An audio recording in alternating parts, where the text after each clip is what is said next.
అమ్మవారి యొక్క నడక శనీశ్చర గ్రహాన్ని పోలి ఉంటుందిట. చాలామంది శనీశ్వరుడు శనీశ్వరుడు అనుకుంటారు. శనీశ్వరుడు అన్న మాట లేదు. ఎందుకంటే ఏ గ్రహానికి ఈశ్వరత్వం ఉండదు.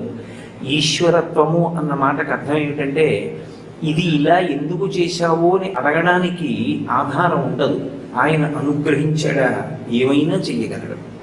ఆయన అనుగ్రహం లోపించిందా మనం ఎంత ప్రయత్నం చేసినా ఆ కార్యం నెరవేరాలి అని చెప్పి సిద్ధాంతము లేదు. కచ్చిదా శాస్తి దేవానాం ప్రసాదం పార్థివాత్మజ కచ్చిత్ పురుషకారంచ దైవంచ ప్రతిపంచతే అంటుంది సీతమ్మ. మనుష్య సంకల్పం ఒక ఎత్తు.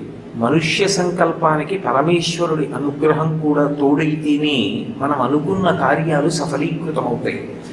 భగవంతుడి యొక్క అనుగ్రహము తోడు కానప్పుడు మన ప్రయత్నం ఎంత చేసి